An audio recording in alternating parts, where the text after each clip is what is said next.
This is Jeff Gracz with Elemental Images Fine Art Photography. Welcome to my studio.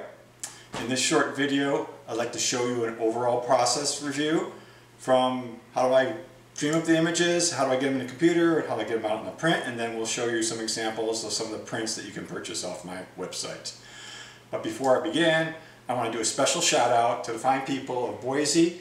Normally every year, this time of year, I'm headed your way to do Art in the Park. This year, due to COVID, that has been canceled, so I thought I'd make this special video for you to say how much I appreciate doing the show over the past few years, all the connections I have made and the great times I've had.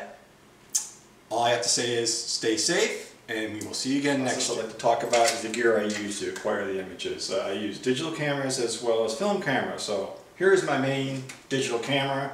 It's made by Canon, it's a full frame, I use all full frame Canon bodies. I've got a 70-210 zoom on it, it's a very popular lens, I use this one a lot, but I don't hold myself back to one type of lens. I have various wide angle lenses, I have a zoom lens, and I have some telephotos in here as well. I also have a backup camera for this. Sometimes I'll shoot with a wide angle on here and a zoom on here, so I can capture scenes quickly as the light evolves. And I also have a third camera, which is really good for low light in movies, and that's what's being used to record this right now. I'd like to show you my 4x5 view camera. This is a relic out of the 1950s. It's purely analog, purely manual. This is the way they used to shoot 4x5 negatives a long time ago. Ansel Adams, you might have seen him lugging something like this around. It's got an accordion, so this is how you would focus through here.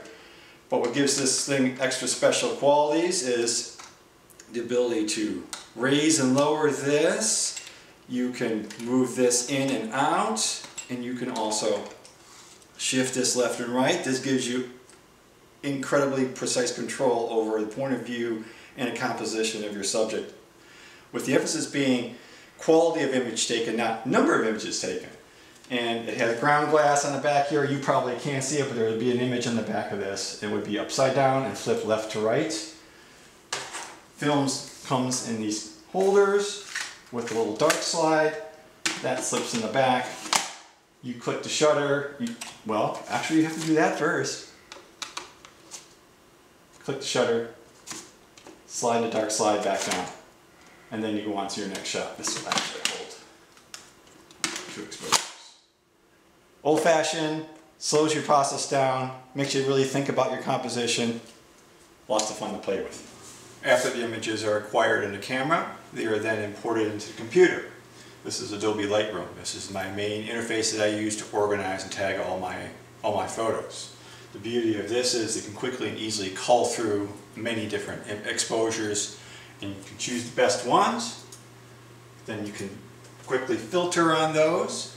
Then say there's one of this lot that I think that's the cream of the crop, and that's one that I will pick, and then we'll use that to prepare a file for the printer. We're now ready to talk about the printing step.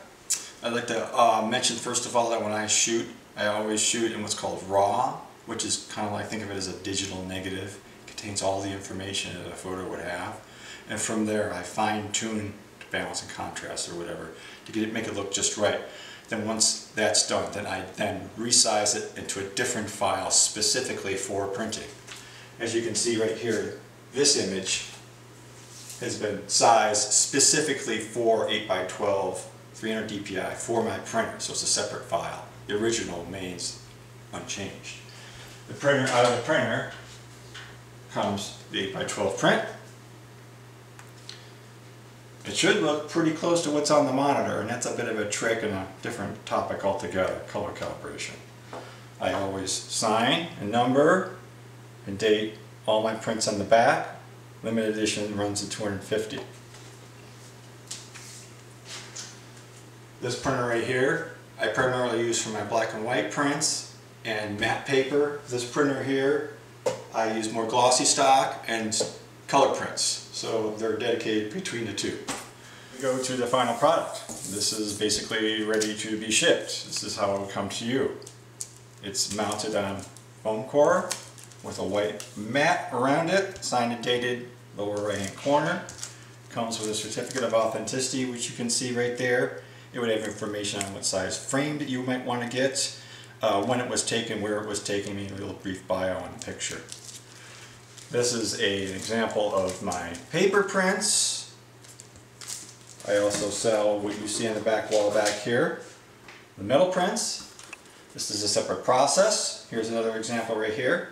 So basically what happens is you take the image, you print it out on special transfer paper, and then you get specially prepared aluminum sheets, and the two pieces fit together in a sandwich, and they go into a big press, and that press uses heat and pressure, and it vaporizes the ink off the transfer paper onto the metal, recording it permanently on the metal. The metal comes with a special coating on it, and those inks are infused through that special coating under heat and pressure and settle on the metal, and then when it cools off, that protective coating then closes up, permanently sealing the image in.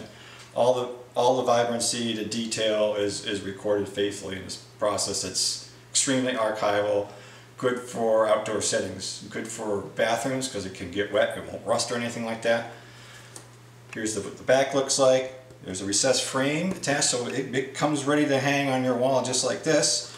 And all my information, edition numbers, titles, everything will be etched on the bottom here on the back of the metal.